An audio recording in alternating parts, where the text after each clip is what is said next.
kepada kerajaan, maka rakyat akan mematuhinya dan mempunyai satu persepsi atau pemahaman yang positif. Sebab itu dalam konteks KPM, kita perlu membina kepercayaan dari hari ke hari. Kita perlu membina kepercayaan, dan untuk membentuk kepercayaan ini, maka kita perlu tonjolkan kementerian ini sebagai sebuah kementerian yang berprestasi tinggi. Bagaimanakah kita dapat mencapai hasrat tersebut? Hasrat tersebut ada di KPM.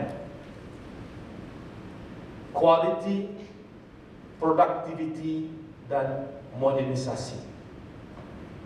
Saudara-saudari sekalian, dalam setiap perkara yang kita laksanakan, dalam setiap perkara yang ingin kita lakukan, kita mesti lakukannya sepenuh hati demi memastikan hasil daripada usaha kita tersebut merupakan bukan sekadar hasil, tetapi satu hasil yang cukup berkualiti.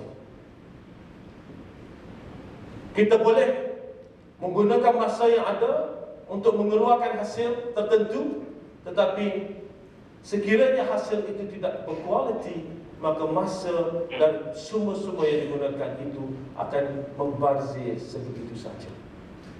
Oleh yang demikian, kita akan lihat, saya dah maklumkan kepada Datuk KSU, kita akan bincang, kita akan teruskan, kita akan membuat satu kerangka lengkap.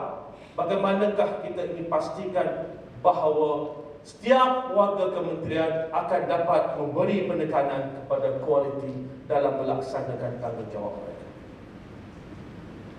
Saya diberi kesempatan, alhamdulillah, berkhidmat di beberapa buah universiti yang berprestasi tinggi.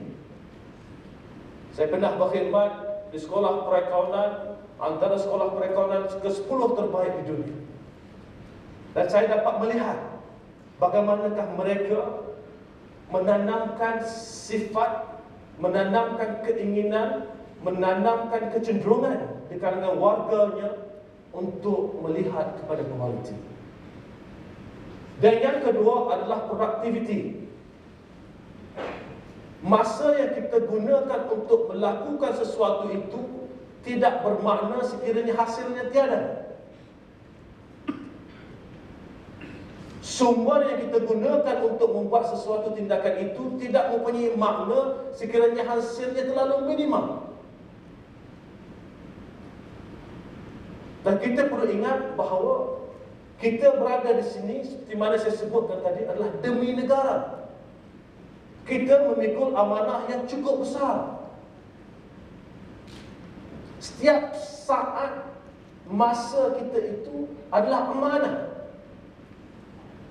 Dan masa ini perlu digunakan untuk menghasilkan productivity atau outcomes yang baik.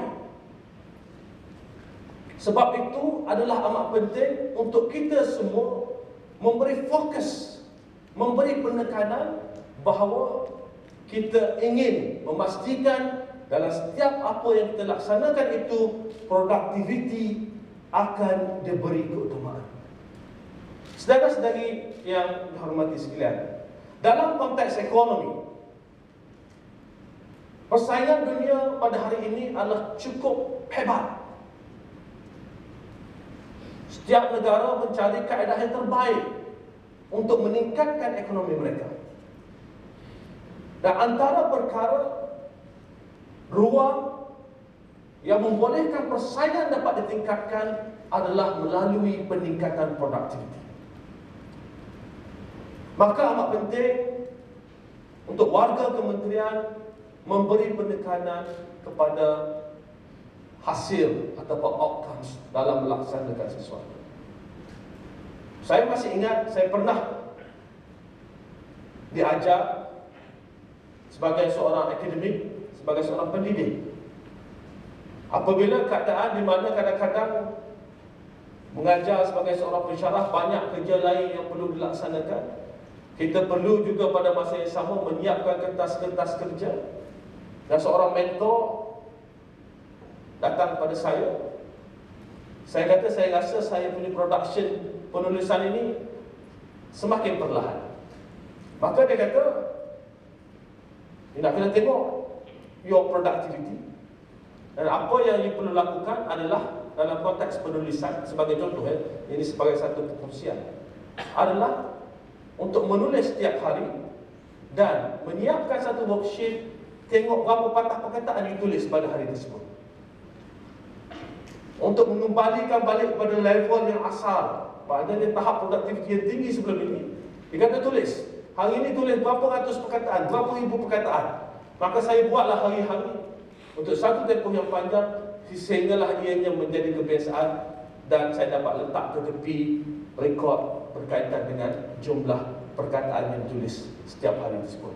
Kerana kebiasaan itu perlu dibina. Budaya produktiviti ini perlu dibina. Ia tidak datang dengan sendirinya. Dan yang ketiga yang saya tekankan tadi adalah berkaitan dengan modernisasi. Modernisasi ini merupakan satu konsep yang cukup luas, merupakan satu konsep yang cukup besar. Saya pernah berada dalam situasi apabila berbincang, dikatakan kami telah lakukan ini merupakan satu kebiasaan. Kita dah buat lama dah, daripada dulu lagi kita buat macam begini.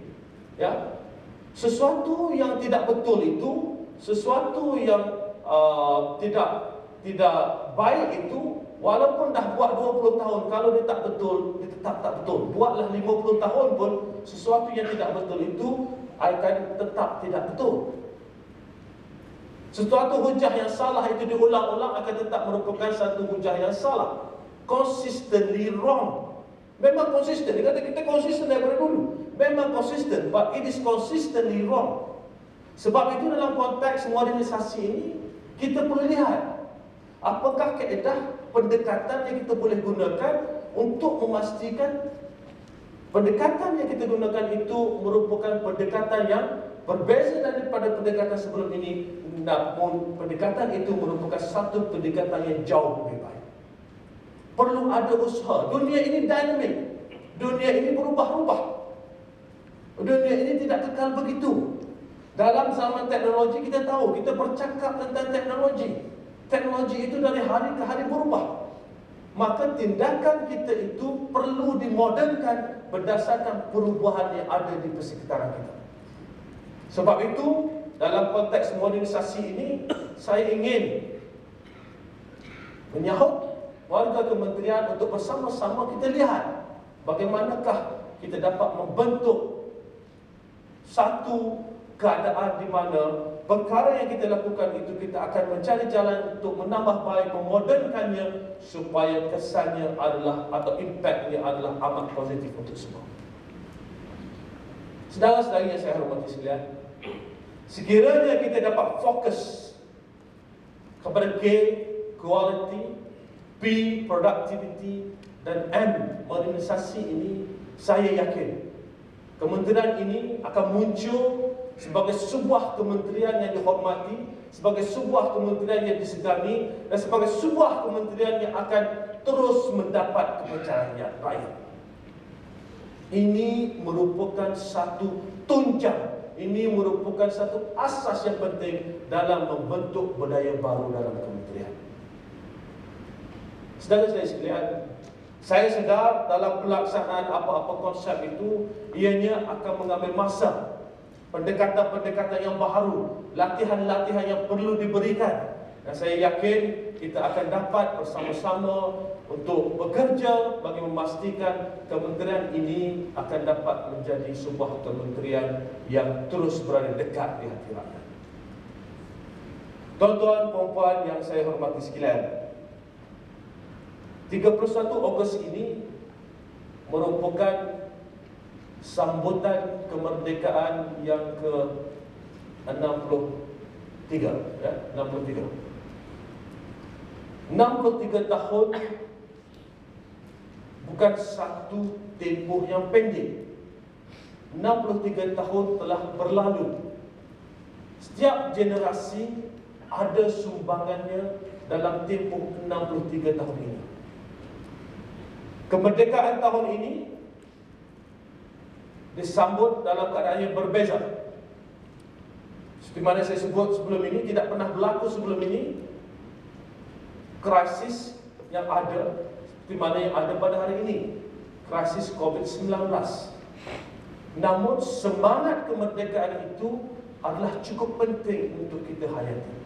Semangat kemerdekaan itu adalah cukup penting untuk kita dalami. Bapa-bapa kita pada tahun 1957 telah membawa negara kita keluar dari cengkaman penjajah. Itu sumbangan bapa-bapa kita. Apa sumbangan kita pada hari ini? Sebab itu saya ingin bawa balik saudara-saudari kepada konteks demi negara tadi. Apa sumbangan kita? Apa yang kita ingin tinggalkan kepada generasi akan datang seperti mana bapa-bapa kita tinggalkan 63 tahun yang lalu? Adakah kita cukup selesa dalam keadaan sekarang? Adakah kita rasa apa yang kita buat pada hari ini telah mencukupi untuk generasi yang akan datang? Bayangkan sekiranya bapa-bapa kita tidak mengambil langkah untuk berunding, untuk berbincang, untuk membawa kepada kemerdekaan. Kita tidak akan berada di sini pada hari ini. Oleh yang demikian, saya menyuruh saudara-saudari sekalian, kita tunduk ke bumi, kita fikirkan bahawa beradanya kita di sini pada hari ini adalah untuk memikul satu amanah yang besar, satu tanggungjawab yang besar, satu bebanan yang cukup besar. Dan tanggungjawab ini, amanah ini, bebanan ini kita pikul bukan untuk diri kita, tetapi kita pikul bebanan ini, kita pikul tanggungjawab ini, kita pikul amanah ini adalah merupakan satu tanggungjawab untuk memastikan bahawa apabila kita wariskan negara ini kepada pewaris generasi masa akan datang, kita tinggalkan sebuah negara yang cukup hebat. Kita tinggalkan sebuah negara yang mempunyai sistem pendidikan yang dihormati. Sebuah negara yang mempunyai pendekatan pendidikan yang memberi impak yang cukup positif kepada rakyat. Tuan-tuan, saudara-saudari yang saya hormati sekalian, saya amat memohon jasa baik kepada semua. Seperti mana saya sebut tadi, saya berada di sini bukan untuk jadi popular. I don't need that popularity. I don't need that. Saya direzekikan oleh Allah berada dalam keadaan ini, meninggalkan kerja saya, meletak jawatan pada Mac 2018 untuk kembali ke tanah air untuk membantu Malaysia. Itu sahaja. Saya tinggal di luar negara untuk satu tempoh yang panjang, hampir 20 tahun. Saya boleh buat keputusan untuk terus tinggal di sana tanpa memikirkan tentang tanah air ini. Tetapi di sinilah saya dilahirkan. Di sinilah saya mendapat pendidikan.